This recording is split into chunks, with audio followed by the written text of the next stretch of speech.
So if you ever want to not be able to spell a word again anymore, try writing it 30,000 times.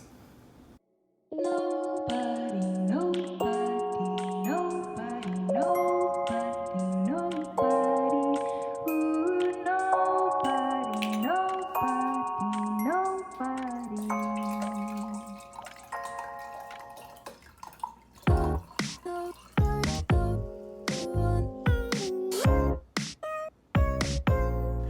So I'm feeling crazy today, and I don't know whether it's the wine or the depression, but I feel like going all out.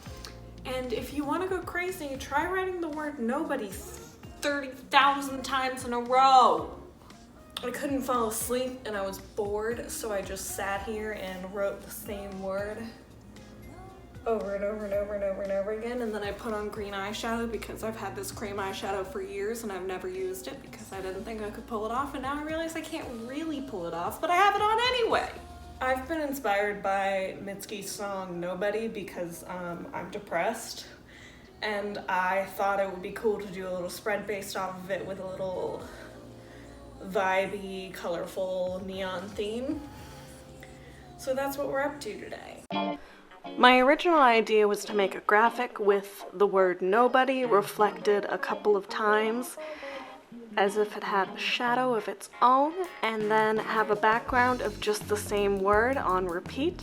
I knew it would make me a little crazy, but I figured it was worth it for the aesthetic. Here you'll see me tracing out my pattern. I started out by tracing it with about 6 blocks for each letter, and then I drew a reflection of the letter behind it so it looked as if it was floating upwards. That's kind of a terrible explanation, but basically each letter has 3 shadows. Just imagine that each letter has 3 background dancers just hanging out there waiting for their turn in the spotlight. Next, you're going to fill in the background letters with the colors of your choice. I used my Stabilo Boss highlighters in blue, purple, and green to make the shadows pop out, even though they were in the background. I thought this mix of color gave it a funky, vintage kind of look that could easily have walked out of the 80s or 90s, which I think was really cute.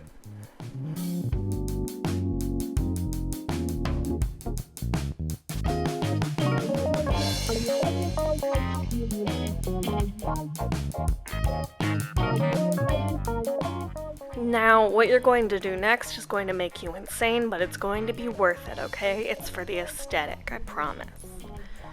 What you're going to do is write your selected word repeatedly, avoiding the spots of your large letter mark, and write that in the background until you fill up the page. You want to be off your rocker by the time that you finish this spread. I mean, real wild and crazy. Text your ex kind of crazy. Cut your hair kind of crazy. Think about whether you should get bangs and whether it flatters your face shape crazy. Let's pretend just this once that in this case the word crazy simply means wild or absurd rather than carrying the myriad of negative connotations associated with ableist language and the stigmatization of mental illness. In this perfect world without the stigmatization of mental illness, you are going to be the type of crazy where you drink 4 glasses of wine and decide to make a YouTube video with green eyeshadow on. We're not going to think about the coded nature of the word crazy because right now all that matters is you and Mitski. For the record, given the very stressful place that the world is in right now, it was very calm and meditative to do this type of spread. If you really get into it, it can be peaceful and reflective and a time to think about your place in the world and your impact on it. However, right around this time was when it became a little frustrating to me, and I can understand why. I estimated and I believe that I wrote the word nobody 500 times, which is a lot of time to write one word over and over and over and over and over again. It was making me a little nuts. At times I put my head down on the paper and thought about quitting. At times I wish I had done just the lyrics to the song instead of the same word on repeat, but it was too late to go back by this point. I am nothing if not maddeningly consistent. For a non-crazy recipe, I would recommend writing the lyrics to your favorite song, and then if you have to repeat, at least you're repeating stanzas and verses rather than just the same word for a crazy cocktail. Given that this song is a meditation on loneliness and kind of a love song to the void, I think it's fitting that I went a little nuts writing this, but it was, toward the end, kind of boring. I love monotony, but I'll warn you, this sort of activity can tend towards tedium rather than mindful repetition. In the end, it turned out beautifully, and I'm reminded that sometimes we have to suffer for our art. Whether or not that's a good philosophy is yet to be determined, but I definitely did for this.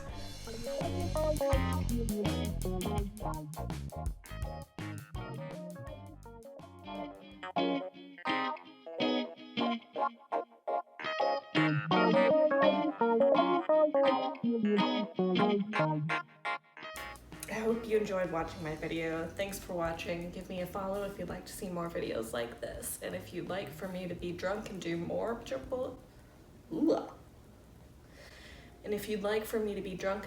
bullet journal spreads, just let me know.